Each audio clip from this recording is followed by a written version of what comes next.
نحمده ونصلي على رسول الكريم. اعوذ باللہ من الشیطان الرجیم. بسم اللہ الرحمن الرحیم. السلام علیکم خواتین حضرات. آج مجھے مولانا روم کی ایک حقائق اس وقت معلوم نہیں وہ ذہن میں کیوں آ گئی ایک دم سے. مولانا روم لکھتے ہیں کہ ایک صاحب کسی سے پیار کرتے تھے. ایک دن جس سے وہ پیار کرتے تھے اس کے گھر پہ گئے اور دروازے کو نوک کیا. دروازے پہ نوک کرنے کے جواب میں دروازہ کھلا اور وہاں سے آواز آئی کہ کون صاحب ہے. جو وزٹ کر رہے تھے انہوں نے جواب دیا کہ یہ میں ہوں. انہوں نے کہا کہ یہاں نہ تو کوئی میں رہتا ہے نہ کوئی تم رہتے ہیں. وہ دروازہ بند ہو گیا, یہ واپس آ گئے. ایک سال تک اس ہجر کی صحبت کو برداشت کرتے رہے.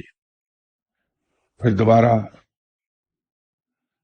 اسی دروازے پہ جا کے حاضر ہو گئے اور نوک کیا. تو دروازے کے پیچھے سے آواز آئی کہ who's that؟ میں نے کہا کہ it's دی. دروازہ کھل گیا اور وہ صاحب انٹر ہو گئے. میں اور آپ, ہم جیسے بہت سے لوگ اللہ کے دروازے پر دستک دیتے رہتے ہیں اور ہماری ہر دستک کے جواب میں اندر سے آواز یہی آتی ہے کہ who is there؟ اور ہم اس آدمی کی طرح جواب دیتے ہیں کہ it's me، اور وہ دروازہ نہیں کھلتا ہمارے لیے. لیکن ہم میں سے جو آدمی اس بھید کو پا جاتا ہے کہ دروازے پر دستک دینے کے بعد ہماری دستک کے جواب میں جو آواز آئے گی جو کہ یہ پوچھے گا who is that، تو ہم نے میں اور تم کے قصے میں نہیں پڑھنا. یہ تو مولانا روم ہیں جنہوں نے، چونکہ علم بے پناہ تھا مولانا روم کے پاس، تو جو آدمی علم کے جتنے بڑے مقام پر فائز ہوتا ہے وہ اتنی ہی بڑی بات کرتا ہے. تو انہوں نے اپنی مثنوی میں اس حقائق کے ذریعے سے بات سمجھا دی کہ جب تک ہم رب کے ساتھ تو اور میں کے قصے میں رہتے ہیں تو دروازہ ہمارے لیے نہیں کھلتا، ہم داخل نہیں ہو پاتے وہاں. لیکن جب ہم اس قصے سے نکل جاتے ہیں تو دروازے کھل جاتے ہیں ہمارے لیے. ہمارے یہاں بر صغیر کے صوفیہ کرام جو گزرے ہیں، کیونکہ یہاں ایجوکیشن کا وہ لیول کبھی بھی نہیں رہا جو مولانا روم کا معیار تھا. ان کے چیزوں کو ایکسپریس کرنے کے طریقے تمثیل اور حقائق کے ذریعے نہیں تھے، بلکہ انہوں نے چھوٹی چھوٹی باتیں کہی جو بعد میں ان کے اقوال کہلائے. میرے اپنے مرشد صاحب یہ فرمایا کرتے تھے کہ تو کون اور میں کون، ہم ایک ہی تو ہیں. مولانا روم کی جو حقائق ہے، اس کا جو لب لباب ہے، اس کا جو مورل ہے، اس کی جو جست ہے، اس کو جناب قبلہ بڑے شاہ صاحب نے اس ایک جملے میں کہا کہ تو کون اور میں کون، ہم ایک ہی تو ہیں. تو انسان جب پیار اور محبت کے اس مقام پر چلا جاتا ہے جہاں درمیان سے دوئی اٹھ جاتی ہے تو یکجائی پیدا ہوتی ہے، اور جہاں یکجائی آ جائے وہاں دوسراہٹ کا سوال نہیں ہے. میں نے یہاں شاید پہلے دو باتیں عرض کی تھیں. ایک تو ان بزرگ کا قصہ بیان کیا تھا جن کے پاس لوگ دعائیں کرانے جاتے تھے اور اللہ تعالیٰ کی عنایت تھی کو زبان سے کہہ دیا کرتے تھے کہ جاؤ یہ تمہارا کام ہو جائے گا، اور لوگوں کے کام ہو جاتے تھے۔ اسی شہر میں ایک صاحب رہتے تھے جن کا دعاؤں اور وظیفوں اور تعویذوں پہ یقین نہیں تھا۔ وہ ایک بار مشکل میں آ گئے تو ان کے دوستوں نے انہیں بارہا کہا کہ یہاں ایک بزرگ بیٹھتے ہیں، ان کے پاس اب دعا کے لیے چلے جائیے، دعا کرا لیں، اللہ تعالیٰ آپ کے مسائل حل کر دے گا۔ لیکن وہ اپنے عقیدے پر قائم تھے کہ میں نہیں جاتا، یہ سب ڈھکوسلے ہیں۔ لیکن جب حالات نے بہت مجبور کر دیا اور دوستوں نے بہت زور دیا تو وہ بدل ناخواستہ ان بزرگ کے پاس چلے گئے۔ صاحب نظر بزرگ تھے، انہوں نے دیکھ لیا کہ یہ جو شخص میرے پاس آیا ہے دعا کے لیے در حقیقت یقین نہیں رکھتا، تو انہوں نے احتیاط فرمائی۔ بجائے یہ جملہ کہنے کے کہ جاؤ تمہارا کام ہو جائے گا، انہوں نے کہا کہ اچھا میاں، اللہ مہربانی کرے گا، اللہ کو منظور ہوا تو وہ تمہارا کام کر دے گا۔ وہ شخص چلا گیا، جس کام کے لیے دعا کرائی تھی وہ کام نہیں ہوا۔ تو اس شخص نے دوستوں سے کہنا شروع کیا کہ میں تو تمہیں پہلے ہی کہتا تھا کہ یہ فراڈ ہے، سب بکواس ہے، اس آدمی نے لوگوں کو بیوقوف بنایا ہوا ہے، تم لوگ نہ جایا کرو اس کے پاس۔ تو دوستوں نے کہا کہ وہ تمہارا خیال ہے، تمہاری سوچ ہے، ہم تو جائیں گے۔ وہ صرف اپنے دوستوں کو اس فراڈ سے بچانے کے لیے صاحب اپنے دوستوں کے ساتھ پھر گئے ان کے پاس اور جا کے ان پہ گرجنے برسنے لگے کہ کہاں کہ تم ولی اللہ بنے بیٹھے ہو، تم نے کہا تھا تمہارا کام ہو جائے گا، وہ کام نہیں ہوا، بلکہ الٹا خراب ہو گیا۔ کوئن صاحب نے بڑا پولائٹلی جواب دے دیا کہ بھائی یہ تو صرف رب ہے، جو چاہتا ہے وہ ہو جاتا ہے، میں رب کا ایک حقیر بندہ ہوں، اللہ کے حضور دعا کرنے والا ہوں، کچھ دعائیں قبول کرتا ہے، اللہ کام کر دیتا ہے، کچھ دعائیں نہیں بھی قبول کرتا، وہ مالک ہے، اس کو کون مجبور کر سکتا۔ اب یہ کہہ تو دیا، لیکن دل میں بڑے حیران ہوئے کہ یہ کیا ہوا، اتنے عرصے سے جو میں کہہ دیتا تھا وہ ہو جاتا تھا، اس مرتبہ کیا ہوا؟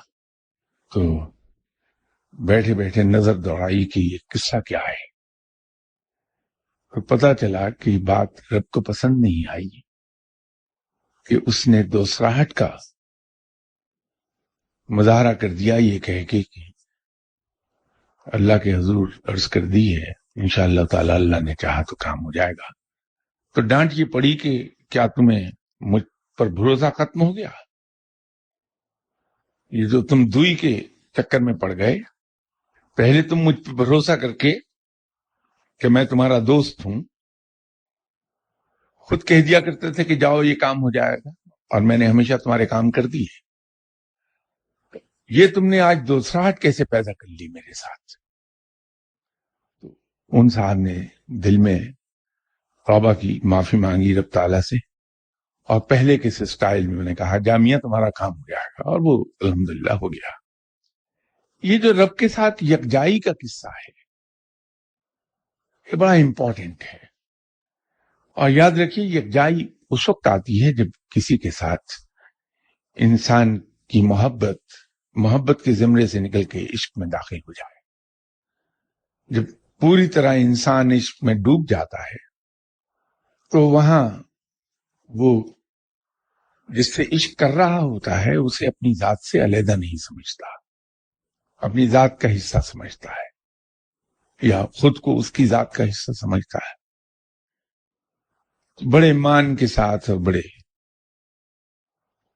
اعتماد سے وہ کہتا ہے، اس کے بیہاف پہ کمٹمنٹ کر لیتا ہے کہ اچھا جاؤ یہ کام ہو جائے گا تمہارا۔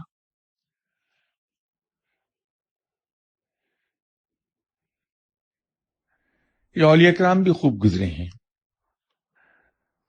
ایک زمانے میں جب میں اسٹوڈنٹ تھا اور ہائی اسکول میں پڑھتا تھا تو کتابوں میں ایک نام پڑھنے میں آیا، بلکہ ان کے 2-4 قصے پڑھے.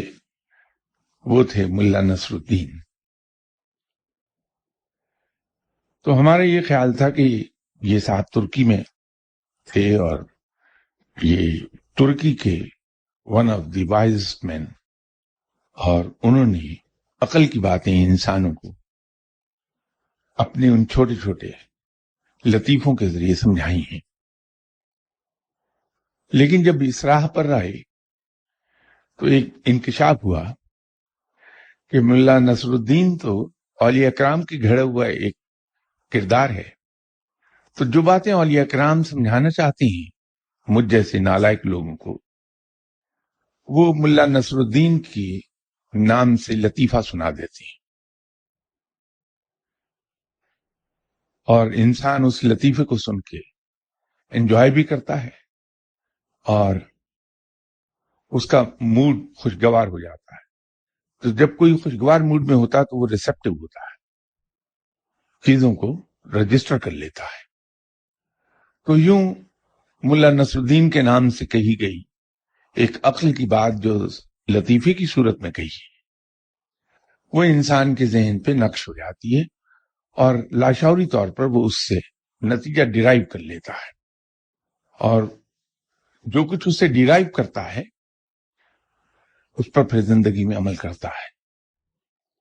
یہ جو میں اکثر کہا کرتا ہوں کہ اولیاء کرام انسانی نفسیات کے ماہر ہوتی ہیں، اور پروردگار ان کو انسانی نفسیات سکھا دیتا ہے، اور یہ انسانوں کو تعلیم اسی انداز میں دیتے ہیں.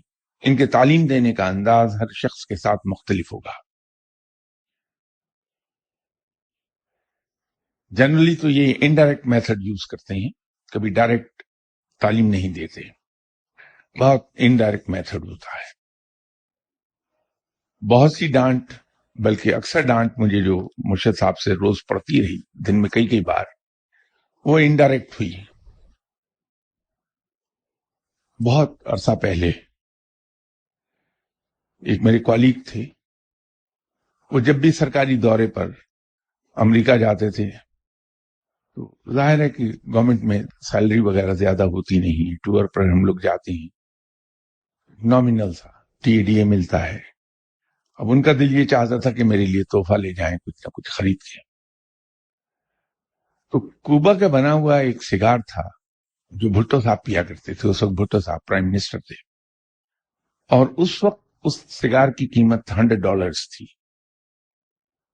تو یہ صاحب اکثر میرے لیے جب بھی کہیں 1-2 سال میں امریکہ گئے تو 1 یا 2 سگار اٹھا لاتے تھے.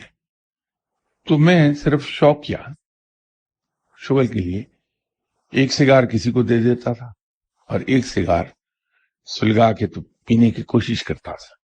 انہیل تو کر نہیں سکتا تھا، دھواں کی عادت نہیں ہے، تو اس کے پف اڑاتا رہتا تھا بیٹھا. ایک دن بڑے شاہ صاحب کے پاس میں بیٹھا ہوا تھا تو ایک اور صاحب آئے، میرے بھی جاننے والے تھے. تو وہ بات کرنے لگ گئے روحانی پرواز کی. اطمینان سے شاہ صاحب نے ان سے کہا کہ دیکھو میاں، 2-3 چیزیں روحانی پرواز میں رکاوٹ بنتی ہیں. یہ جو سگریٹ ہے، یہ اس کا دھواں، اس کی اسمیل روحانی پرواز میں بہت رکاوٹ ہے، بہت بڑی رکاوٹ ہے. کچھ لوگ اس کا حل یہ نکالتے ہیں کہ مہنگے والا سگریٹ پی لیتے ہیں، کچھ یہ کرتے ہیں 1-2 سال میں 1 آدھ سگار پی لیتے ہیں. لیکن میں یہ بتاؤں کہ یہ 1-2 سال میں پیا گیا کتنا مہنگا سگار کیوں نہ ہو، اس کی اسمیل بھی رکاوٹ بن جاتی ہے. تو یہ فقیر اس طرح سے دوسرے کو ایجوکیٹ کرتے ہیں، بہت انڈائریکٹ میتھڈ ہوتا ہے. بات ملا نصر الدین کی ہو رہی تھی. ملا نصر الدین صاحب کا ایک قصہ اس وقت مجھے یاد ہے، بڑا سبق آموز ہے، اگرچہ لطیفہ ہے لیکن بہت اس میں سبق پنہا ہے.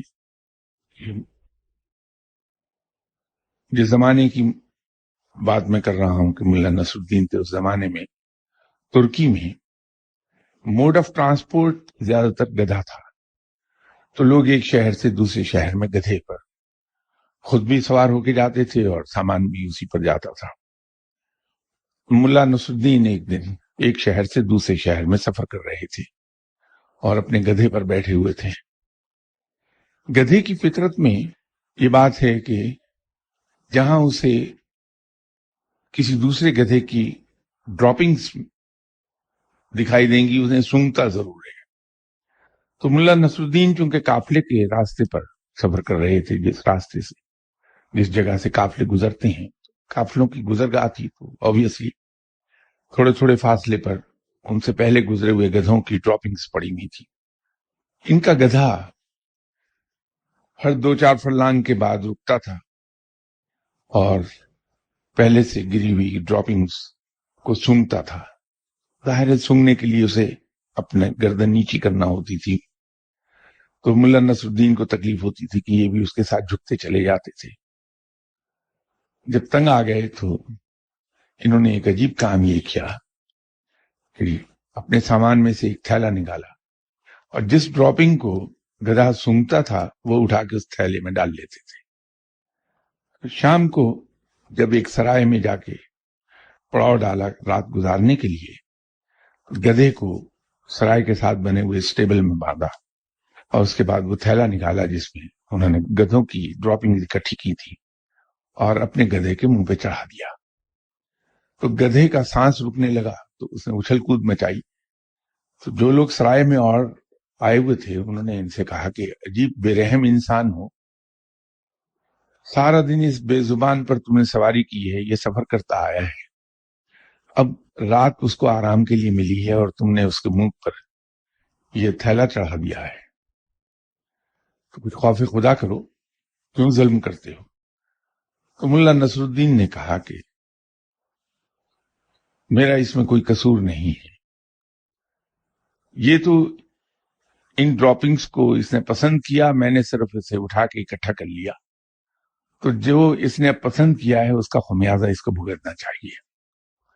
اب یہ ہے تو ایک جوک، لیکن اس کے اندر اتنا بڑا ایک سبق چھپا ہے کہ آدمی اس کو پہلی بار سن کے تو مسکراتا ہے، لیکن تھوڑی دیر کے بعد جب اس پہ غور کرتا ہے تو اسے ایک بہت بڑا سبق ملتا ہے کہ چیزوں کو سلیکٹ کرنے میں مجھے کیئرفل رہنا پڑے، ورنہ مجھے وہ بھگتنا ہوگا پھر۔ تو یہ اولیاء کرام کا یہ طریقہ رہا کہ اپنے پاس آنے والوں کو تعلیم وہ انڈائریکٹ میتھڈ سے دیتے ہیں تاکہ بوریت بھی نہ ہو اور دوسرے کے دل میں اتر جائے۔ جیسے میں نے شروع میں عرض کیا کہ مجھے نہیں معلوم یہ باتیں کیوں آج میرے ذہن میں آ گئیں، حالانکہ ان باتوں کا اس نشست سے کوئی تعلق تھا نہیں، لیکن آج یہاں جب میں درود شریف پڑھ رہا تھا تو اس وقت ذہن میں آیا کہ یہ حکایت بڑی مزے کی ہے مولانا روم کی، آپ کے بھی گوشت گزار کر دوں۔ اس سے ہرگز یہ مراد نہ لیجیے گا کہ میں آپ کو کچھ سکھانا چاہ رہا تھا، میرا ایسا قطن کوئی ارادہ نہیں کہ آپ کو کچھ سکھا دیا جائے، یہ تو حکایت اچھی یاد آئی آپ کو سنا دی۔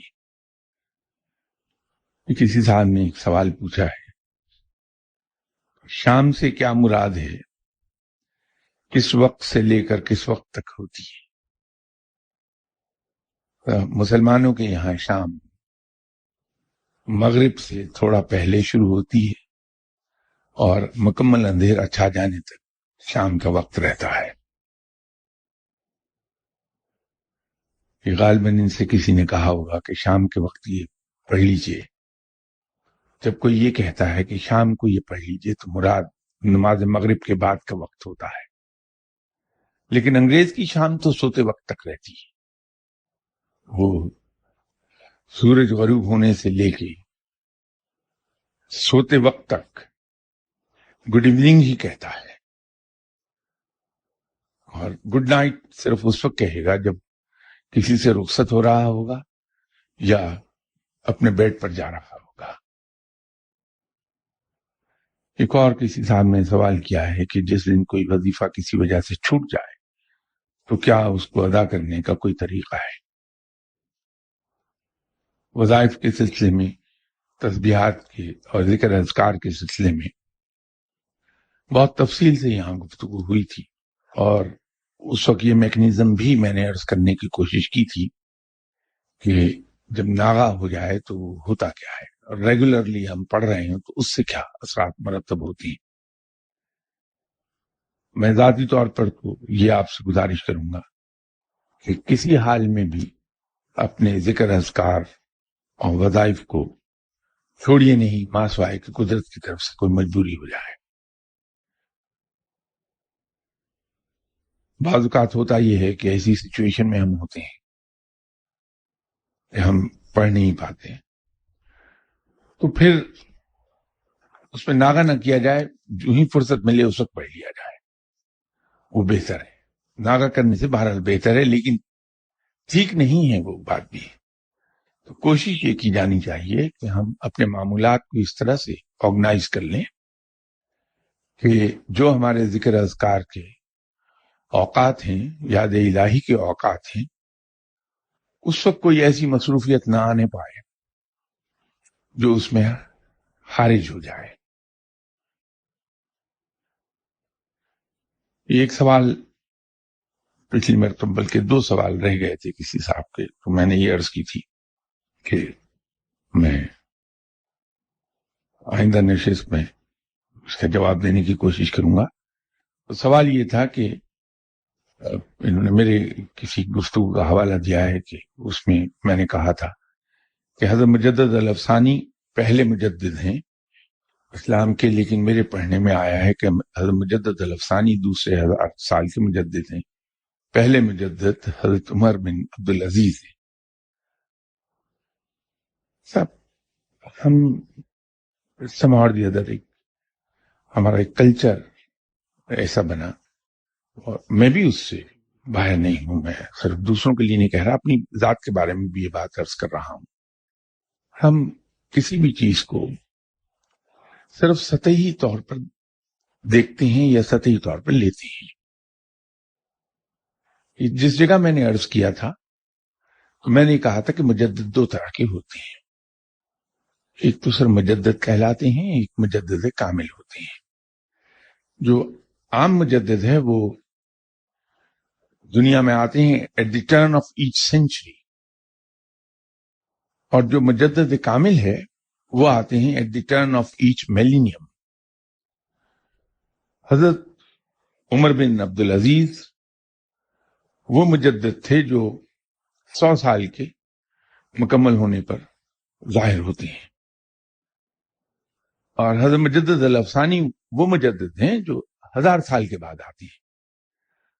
حضرت عمر بن عبدالعزیز صاحب کے مجدد کامل نہ ہونے کے بارے میں ایک دلیل یہ بھی ہے کہ اسلام کے 1000 سال تو اکبر اعظم کے زمانے میں پورے ہوئے، تو ابتدا ہوئی آپ صلی اللہ علیہ وسلم کی حیات طیبہ میں، جب نبوت کا اعلان ہوا تو نبی آخر الزمان صلی اللہ علیہ وسلم کے ہوتے ہوئے کسی مجدد کے آنے کا کوئی سوال ہی نہیں تھا۔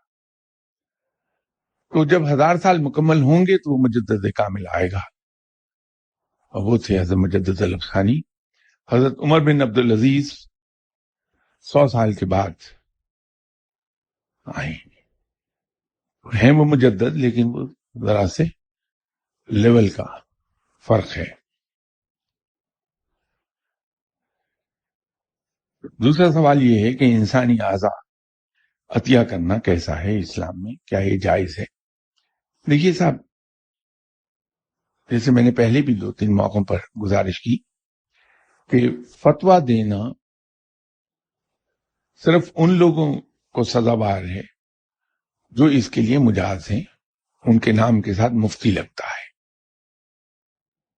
یہ لوگ پراپرلی کوالیفائڈ ہوتے ہیں اور آتھورائز کیے گئے ہوتے ہیں کہ یہ فتویٰ جاری کر سکتے ہیں، اور ان کا فتویٰ تسلیم ہوتا ہے۔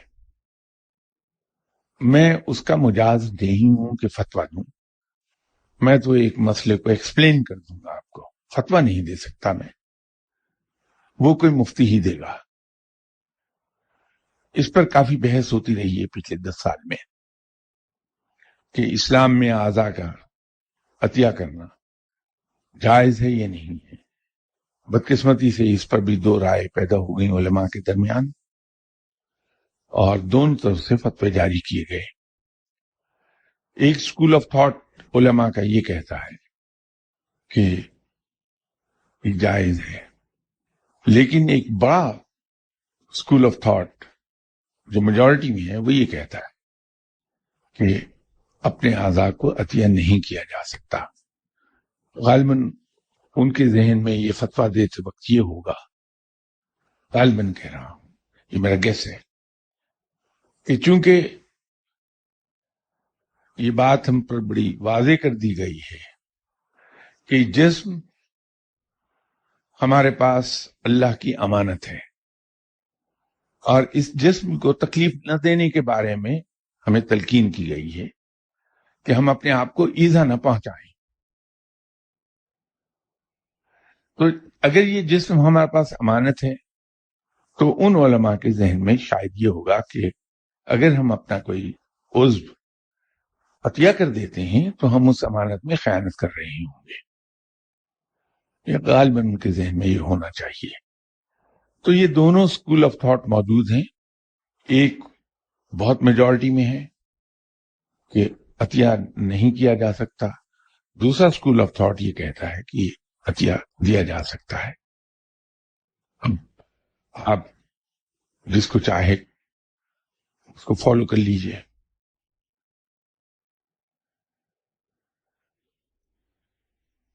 ایک اور انہی کا سوال ہے، غالباً ای میل سے بھیجا ہے کہ in your latest lecture 180, in replying to a question, you suggested that as per Ruhaniyat rules, one should seek dua only from his murshad. My question is, what about a sinful person like me who has no murshad and need guidance? Can such person ask for dua to any Ahle Ilm? The person who is out of Pakistan can choose murshad by listening lectures on internet and then requesting that Sahib Ilm to be his murshad. If that Sahib Ilm beautifully refused to be his murshid, but that person still feels from the bottom of his heart that his Sahib Ilm is his murshid, will this work due to one-way traffic? If this person offer after Isha prayers 2 rakat nafal for murshid, but has not given him his consent to be his murshid, will this person will have du'as and guidance from the murshid? اس سلسلے میں پہلے بھی میں نے ایک گزارش کی. یہ بالکل ایسا ہے کہ اگر گورنمنٹ آف پاکستان کسی سے یہ کہے کہ آپ ہماری ملازمت میں آئے بغیر اتنی تنخواہ ہم سے لے سکتے ہیں اور یہ فیسلٹیز ہم سے لے سکتے ہیں اور یہ آپ کو تاعمر اویلیبل ہوں گی، لیکن وہ آدمی اس پر مصر ہو کہ صاحب میں ملازمت ضرور کروں گا، اس غلامی میں میں ضرور جاؤں گا. آپ کسی صاحب علم کے پاس چلے جائیے، اس سے سوال پوچھیے، وہ آپ کو انکار نہیں کرے گا، جواب دے گا. اس کی وجہ یہ ہے کہ یہ علم اس کا اپنا نہیں ہے، اللہ کا عطا کردہ ہے. کوئی بھی اللہ کا بندہ اس کے پاس آتا ہے اور آ کر اس سے کوئی سوال کرتا ہے، کوئی نقطہ اس سے معلوم کرنا چاہتا ہے، تو وہ اگر انکار کر دے یا اگر کوئی دعا کے لیے کہہ دے تو وہ انکار کر دے، تو وہ صاحب علم اللہ کے یہاں کنجوس کہلائے گا، بخیل کہلائے گا، اور بخیل پر اللہ نے لعنت بھیجی ہے. تو کوئی صاحب علم یہ رسک نہیں لیتا کہ وہ رب کے نزدیک بخیل کہلائے. آپ کسی صاحب علم سے گائیڈنس کے لیے ریکویسٹ کر دیجئے، وہ آپ کو گائیڈنس پرووائڈ کر دے گا. لیکن اگر کوئی شخص، وہ جو رول جس کا حوالہ دیا ہے انہوں نے میرے لیکچر 180 سے، وہ اپلیکیبل ہے صرف ان لوگوں پر جو کسی کو مرشد مان چکے ہیں اور ان مرشد نے انہیں اپنا شاگرد تسلیم کر لیا ہے. وہاں پر یہ انسان پر لازم ہو جاتا ہے کہ وہ کسی اور شخص کے پاس تعلیم لینے کے لیے نہ جائے، دعا کرانے نہ جائے، مدد نہ مانگے، اس سے اپنے مرشد تک ہی کنفائن رہے۔ باقی یہ رہ گئی بات کہ آپ نے کسی اہل علم سے کہا کہ مجھے آپ بیعت کر لیجئے، اور اس نے آپ کو، آپ کے الفاظ میں بات کر رہا ہوں، کہ he refused in such a beautiful manner کہ آپ جواب نہیں آگے سے کچھ دے پائے۔ اس کا ہرگز یہ مطلب نہیں ہے کہ اس نے آپ کو علم دینے سے انکار کیا، وہ تو آپ کو غلامی سے بچا رہا ہے۔ جن دونوں بیعت کی بات ہو رہی تھی، تو بیعت کیا ہے؟ میں نے عرض کیا تھا کہ عربی زبان کے لفظ بے سے یہ لفظ ڈیرائیو ہوا ہے۔ اس کا مطلب ہے اپنے آپ کو کسی کے ہاتھ فروخت کر دینا، جو غلامی کی شکل ہے۔ غلام بھی تو فروخت ہوتے تھے کسی کے ہاتھ۔ تو جب کسی کا انسان غلام ہو گیا تو وہ اپنے بہت سے حقوق کھو بیٹھا، اپنا حق کے رائے وہ کھو بیٹھا، ذہن اپلائی کرنے کا حق وہ کھو بیٹھا، اپنی مرضی وہ کھو بیٹھا۔ اب وہ پابند ہے اس شخص کی مرضی پر چلے، اس کے کہے پر چلے جس کے ہاتھ پہ اس نے بیعت کر لی ہے۔ آج کے زمانے یہ ممکن نہیں ہوتا۔ تو بجائے اس کے کہ انسان ایک معاہدے کی خلاف ورزی کرے، کیا یہ بہتر نہیں کہ انسان بیعت ہی نہ کرے، لیکن کسی کے پاس جاتا رہے، اس سے علم لیتا رہے؟ انسان آزاد کا آزاد رہ گیا اور اس کا مقصد بھی حل ہو گیا۔ گائیڈنس جب چاہے اس سے لے لے۔ مرشد کیا کرتا ہے؟ آپ کو بیعت کرنے کے بعد یہ تھوڑی ہے کہ وہ آپ کے سر پر کوئی تاج سجا دے گا، وہ کچھ بھی نہیں کرتا، صرف آپ کو گائیڈ کرتا ہے، آپ کو علم دیتا ہے۔ تو اگر غلامی میں آئے بغیر یہ سب چیزیں آپ کو اویلیبل ہیں تو آپ اپنے آپ کو باندھتے کیوں ہیں؟ اس کے لیے مصر کیوں ہوتے ہیں؟ کیونکہ وہ زیادہ اچھا ہے۔ میں تو نہیں چاہوں گا کہ میں غلامی میں چل رہا ہوں۔ وہ اور بات ہے کہ مجھے بیعت کیا ہوا ہے میرے مرشد صاحب نے، لیکن وہ جو آپ لوگوں کے دل میں ہوتا ہے کہ بیعت ہاتھ میں ہاتھ دے کر بیعت ہوگا، وہ میرے مرشد صاحب نے بھی کبھی نہیں کیا۔ وہ بھی نگاہوں سے بیعت کرتے تھے۔ مقصد یہ تھا، وہ یہ کہتے تھے نگاہوں سے بیعت کرتا ہوں، مراد یہ تھی کہ وہ دل میں تسلیم کر لیتے تھے کہ ٹھیک ہے، یہ شخص میرے پاس آتا ہے اور میں پابند ہوں کہ اس کو گائیڈ کروں۔ لیجیے، بیعت ہو گئی۔ میں نے بھی ہاتھ میں ہاتھ دے کے تو بیعت نہیں کی، لیکن مجھے گائیڈ بھی کیا، خلافت بھی عطا فرما دی۔ پھر ایک اور بڑا کرم فرمایا کہ اپنی جیب مجھے عطا فرما دی اور پبلکلی اعلان کر دیا کہ میں نے اپنی آج سے جیب اسے دے دی۔ بغیر بیعت کی سب کچھ ہوا، اگر وہ فارمل بیعت سے مراد ہے آپ کی تو۔ باقی یہ کہ آپ کسی شخص کو مرشد تسلیم کرتے ہیں، اس کے لیے 2 نفل نماز عشاء کے بعد پڑھتے ہیں، اس کا ثواب آپ اس شخص کی روح کو بخشنے کی اللہ کے حضور ریکویسٹ کرتے ہیں، ثواب اس کی روح کو پہنچے گا، آپ کو بھی اتنا ہی اجر اللہ عطا فرمائے گا جتنا وہ ثواب اس کو دے گا۔ بڑا اچھا فعل ہے، اللہ کو یہ بات بہت پسند آتی ہے۔ جب یہاں ایک بار دعا کا ذکر ہو رہا تھا تو میں نے عرض کی تھی کہ اگر آپ اللہ سے یہ چاہیں کہ وہ آپ کی دعائیں ضرور قبول کرے، اس کا آسان ترین میتھڈ یہ ہے کہ اپنے دشمنوں کے لیے دعا کیجیے، اپنے لیے دعا نہ کیجیے، اپنے دشمنوں کے لیے دعا کیجیے کہ یا باری تعالیٰ، یہ شخص ہے، وہ مشکل میں ہے، تو رحم فرما اس پر اور اس کی یہ مشکل آسان فرما دے۔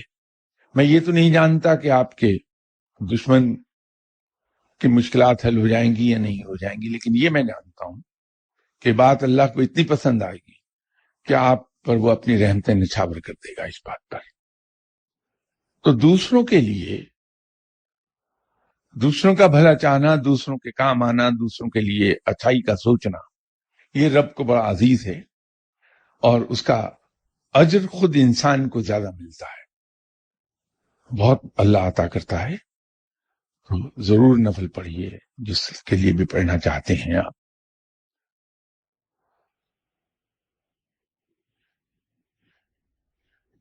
کسی صاحب نے ایک سوال کیا ہے کہ سورہ کہف کے مطالعے سے معلوم ہوتا ہے کہ حضرت موسیٰ علیہ السلام کے پاس علم لدنی نہیں تھا، جبکہ حضرت خضر علیہ السلام کے پاس یہ علم تھا۔ کیا تمام انبیاء علم لدنی سے آراستہ نہیں ہوتے؟ ابھی میں نے عرض کیا تھا کہ ہم چیزوں کو سطح سے لیتے ہیں، سطحی نظر رکھتے ہیں۔ جس انسان کی تعلیم و تربیت دونوں، تعلیم بھی اور تربیت بھی، خود رب کرے گا، کیا اس کے پاس علم نہیں ہوگا؟ اس کو پورا علم عطا کیا جاتا ہے۔ ہر پیغمبر کے پاس بے پناہ علم ہوتا ہے۔ بات صرف اتنی ہے کہ کچھ لوگوں کے ذمے اللہ تعالیٰ ایک طرح کی ڈیوٹی لگا دیتا ہے اور کسی کے ذمے دوسری طرح کی ڈیوٹی لگا دیتا ہے۔ جتنے بھی پیغمبر آئے ہیں ان کے ذمے ڈیوٹی یہ تھی کہ اللہ کا پیغام اس کے بندوں تک وہ پہنچا دیں۔ ایک دوسرا، ان کی زندگی احکامات الہی کے مطابق گزرے تاکہ وہ دوسروں کے لیے نمونہ بن جائیں اور ان کی امت ان کی سنت پر عمل کر کے رب تعالیٰ کے دیے ہوئے راستے پر چل جائے۔ پیغمبر کے ذمے یہ کام رہا۔ حضرت خضر علیہ السلام کے ذمے اور طرح کے کام ہیں، وہ اللہ کے احکامات کی تعمیل کرتے ہیں، وقتاً فوقتاً جو ان کو احکامات دیے جاتے ہیں وہ اسے کیری آؤٹ کرتے ہیں۔ اس طرح سے ایک اسپیسیفک جاب ان کے ذمہ نہیں ہے۔ جہاں ہم دھوکہ کھاتے ہیں وہ شاید وہ قصہ ہے جو ان کے اور حضرت موسیٰ علیہ السلام کے درمیان ڈائیلاگ ہوا، اس سے ہم دھوکہ کھاتے ہیں۔ بات یہ ہے کہ رب تعالیٰ نے حضرت خضر علیہ السلام کو احکامات دیے کہ اس کشتی کو ڈبو دو ورنہ یہ ہو جائے گا، اس دیوار کو ڈھا دو ورنہ یہ ہو جائے گا، اس بچے کو ختم کر دو ورنہ یہ ہو جائے گا۔ وہ حکمت حضرت موسیٰ علیہ السلام کو نہیں بتائی گئی، وہ جواب ان کے ذمہ نہیں تھا۔ اس پر حضرت موسیٰ علیہ السلام کو حیرت ہوئی، جب ایکسپلین کیا تو ٹھیک ہو گیا معاملہ۔ رب کی مصلحتوں کو، رب کے کارخانے قدرت کو کوئی شخص، خواہ وہ کوئی کیوں نہ ہو، پوری طرح کبھی نہیں جان سکا۔ وہ اپنی مصلحتیں، اپنے اسرار وہ خود ہی جانتا ہے۔ تو حضرت موسیٰ علیہ السلام بڑے جید پیغمبر تھے اللہ کے، لیکن جانتے وہ بھی اتنے ہی تھے جتنا اللہ تعالیٰ نے ان کو علم عطا فرمایا تھا۔ حضرت خضر علیہ السلام سے اگر ان چیزوں سے ہٹ کے کوئی سوال کر لیا جاتا وہ جواب نہیں دے سکتے تھے، اس لیے کہ ان کے علم میں نہیں ہوتی کوئی چیز، وہ بھی اتنا ہی علم رکھتے ہیں جتنا اللہ تعالیٰ انہیں عطا کر دیتا ہے۔ ایک اور بات میں یہ عرض کروں کہ ہمیں یہ زیبا نہیں ہے کہ ہم اتنی بڑی ہستیوں کا آپس میں موازنہ کریں، اس لیے کہ ہم اتنے چھوٹے لوگ ہیں۔ کم از کم میں یہ سمجھتا ہوں کہ ان کا عشر اخیر بھی نہیں ہم۔ کسی بھی شخص کے علم کی ایکسٹینٹ کا اندازہ صرف اس وقت کیا جا سکتا ہے جب ہمارے پاس ان سے زیادہ علم ہو۔ کسی شخص کی ایکسپرٹیز کو ہم چیلنج اس وقت کر سکتے ہیں، اس پر رائے صرف اس وقت دے سکتے ہیں جب ہم اس سے زیادہ ایکسپرٹ ہوں۔ تو پیغمبر کے علم پر رائے دینے کے لیے یہ ضروری ہے کہ کسی شخص کے پاس اس پیغمبر کے علم سے زیادہ علم ہو۔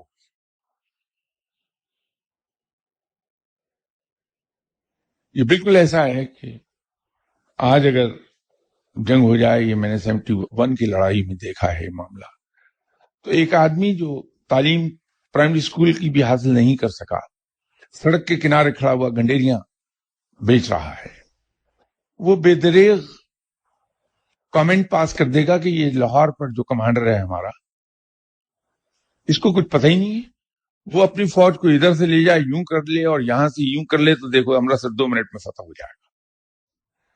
حالانکہ جس آدمی پر وہ کامنٹ کر رہا ہے، اس کی پوری زندگی اسی علم کو حاصل کرنے میں گزر گئی ہے، اور تجربہ اس کا 30-32 سال کا ہو گیا ہے۔ اب اس پر وہ بے دریغ کامنٹ کر دے گا۔ سرجن ہے، بہت ایکسپیرینس سرجن ہے، عمر گزر گئی اس کی تعلیم حاصل کرتے کرتے اور آپریشنز کرتے کرتے۔ ہم جنہیں سرجری کے الفابیٹس نہیں آتے، ہم بڑا بے دھڑک اس سرجن کی ایکسپرٹیز پر کامنٹ کر دیں گے کہ اس کو پتہ ہی نہیں سرجری ہوتی کیا ہے۔ پیغمبر کی علم پر کامنٹ کرنے سے ہمیشہ گریز کرنا چاہیے۔ ہم لوگ بہت چھوٹے ہیں اس کام کے لیے۔ ہاں، اگر کسی شخص پر اللہ ایسی رحمتیں نازل فرما دے کہ اس کے پاس پیغمبر سے زیادہ علم آ جائے، جو کہ نہیں آئے گا کبھی، تو پھر وہ کامنٹ کرنے کا حق رکھتا ہے۔ تو میری آپ سے مؤدبانہ اور مخلصانہ گزارش یہ ہوگی کہ ہم اس ایریا میں پاؤں نہ رکھیں تاکہ ہم گناہگار نہ ہوں، کسی کو چھوٹا اور کسی کو بڑا سمجھ کے۔ دوسرا انہوں نے سوال یہ کیا کہ کیا علم لدنی تمام اولیاء اللہ کو عطا ہوتا ہے؟ اس سلسلے میں ایک عرض کر دوں کہ علم لدنی ہے کیا؟ اسرار الہی سے واقفیت کا نام علم لدنی ہے۔ رب تعالیٰ بھی، جیسے میں نے عرض کیا، کہ کوئی شخص اللہ کے تمام اسرار سے واقف نہیں ہو سکتا، صرف اتنا ہی واقف ہو سکتا ہے جتنا رب تعالیٰ چاہے۔ جتنے رب کی رحمت ہو اس پر، رب تعالیٰ اس سے خوش ہو، اس کو انعام عطا فرمائے کہ تم اتنے حصے کو دیکھ لو، تو اس سے واقف ہو جائے گا وہ۔ تو یہ علم لدنی اصل میں علم ہے اسرار الہی کا۔ ہر ولی اللہ بنتا کیسے ہے؟ وہ شخص جس سے رب راضی ہو جائے، خوش ہو جائے، اسے اپنا دوست بنا لے، وہ ولی اللہ ہے۔ تو رب جس سے راضی ہوتا ہے اسے دین کی سمجھ عطا فرما دیتا ہے، اور جسے دین کی سمجھ عطا فرماتا ہے اسے علم عطا فرما دیتا ہے، اور جسے علم عطا فرماتا ہے اسے عقل و دانش عطا فرما دیتا ہے۔ تو علم کے ایکسٹینٹ میں فرق ہے، کس ڈگری کا علم ہے، کس درجے کا ہے، کس حد تک کا ہے علم، یہ تو فرق ہے۔ لیکن تھوڑا سا بھی جسے علم ملا اسے علم لدنی تو حاصل ہو گیا، اور وہ ایسا علم ہے جو محیط ہے ہمارے تمام دنیاوی علوم پر۔ جب وہ علم حاصل ہوتا ہے تو کورسپونڈنگ ڈگری کا علم دنیاوی بھی آ جاتا ہے اس کو، لیکن ہوتا وہ corresponding to the amount of علم لدنی which has been awarded to that man۔ تو وہ ڈگری کا فرق ہے اس میں۔ یہ تیسرا سوال بھی اسی طرح کا ہے کہ دیکھا گیا ہے کہ اعلیٰ ظرف صاحب علم و عرفان اپنے پاس آنے والوں کو یکمشت بڑی مقدار میں علم عطا کر دیتے ہیں، جس سے وہ 2-2.5 سال کی مدت میں صاحبان کشف و کرامت بن جاتے ہیں، لیکن تربیت کی کمی کی وجہ سے وہ یہ علم ضائع کر بیٹھتے ہیں۔ ازراہ کرم رہنمائی فرمائیے کہ علم کے اس ضیاع سے کیسے بچا جا سکتا ہے؟ گزرتے وقت کے ساتھ اس علم اور اللہ کے قرب میں مزید اضافہ کیوں کر ممکن ہے؟ بات یہ ہے کہ یہ ظرف کی بات نہیں ہے، کیونکہ علم لدنی، علوم الیہ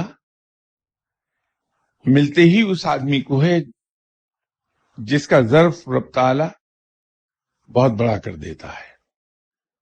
ظرف کے خاص معیار سے کم سطح پر رہے آدمی تو اسے یہ علم عطا نہیں ہوگا، کیونکہ اس کے اندر جو کچھ انسان دیکھتا ہے اسے ایبزارو کرنا پڑتا ہے اپنے اندر، اپنے ہی اندر غرق کر دیتا ہے چیزوں کو انسان۔ وہ ظرف کی بات نہیں ہے، وہ مزاج کی بات ہے۔ جتنے صاحبان علم ہیں ان کے مزاج مختلف ہیں۔ کچھ لوگ ہیں جو اتنے دھیمے اور اتنے مائلڈ اور اتنے نرم مزاج ہوتے ہیں کہ مخلوق کا مجمع لگائے رکھتے ہیں اپنے ارد گرد، مخلوق بیٹھی رہتی ہے، نہیں گھبراتے وہ۔ کچھ صاحبان ایسے ہیں جو صرف سلیکٹڈ لوگوں کو اپنے پاس آنے دیتے ہیں، جن کو وہ چاہتے ہیں کہ یہ آ جائیں میرے پاس۔ کچھ لوگ ہیں لوگوں کا بار بار آنا پسند نہیں کرتے، وہ یہ چاہتے ہیں کہ میرے پاس آدمی صرف اسی وقت آئے جب اسے ضرورت ہو، مجھ سے رابطہ نہ رکھے کوئی۔ کچھ صاحبان بالکل ہی نہیں قریب آنے دیتے اپنے۔ ان کا مزاج جو زندگی میں ہوتا ہے وہی کیفیت ان کے مزار پر دکھائی دے گی آپ کو۔ یہ لوگ جو یہ چاہتے ہیں کہ کوئی آدمی میرے پاس بار بار نہ آئے، یہ وہ لوگ ہیں کہ وہ یہ چاہتے ہیں کہ یہ بندہ آیا میں اس کی توقع سے زیادہ اس کو دے دوں اور یہ ایک ہی بار فارغ ہو کے چلا جائے، دوبارہ نہ آئے میرے پاس یہ شخص، وہ دے دیتے ہیں۔ اور یہ درست ہے کہ علم سے زیادہ ضروری چیز تربیت ہے۔ جب تک کہ کسی شخص کی تربیت نہیں ہو پائے گی وہ علم کو سنبھال نہیں سکتا، ضائع کر دے گا۔ صاحب علم کی مہربانی سے وہ کشف و کرامات کے مقام تک تو چلا گیا، لیکن تربیت میں اگر کمی ہے تو وہ اس کے مطابق بیہیو نہیں کر سکے گا، وہ کھو دے گا سب کچھ۔ اگر کوئی صاحب علم آپ پر مہربانی کرتا ہے، آپ کو علم عطا کر دیتا ہے، تو اپنی تربیت کی جستجو کر لیجئے۔ جو آپ نے پوچھا کہ مزید اضافہ کیوں کر ممکن ہے، تو اپنی تربیت خود کر لیجئے مختلف میتھڈز کے ذریعے، ورنہ یہ چلا جاتا ہے۔ یہ ضرور بات ہے، یہ دیکھا ہے، تجربہ ہے۔ اس میں تربیت کا ہونا زیادہ ضروری ہے، اور تربیت ایک لمبا وقت لیتی ہے، ایفرٹ بھی لگتی ہے، اس میں وقت بھی لگتا ہے، لیکن تربیت بہرحال علم سے کہیں زیادہ اہم ہے۔ انشاءاللہ تعالی بشرط زندگی اگلی اتوار ملاقات ہوتی ہے آپ سے۔ السلام علیکم۔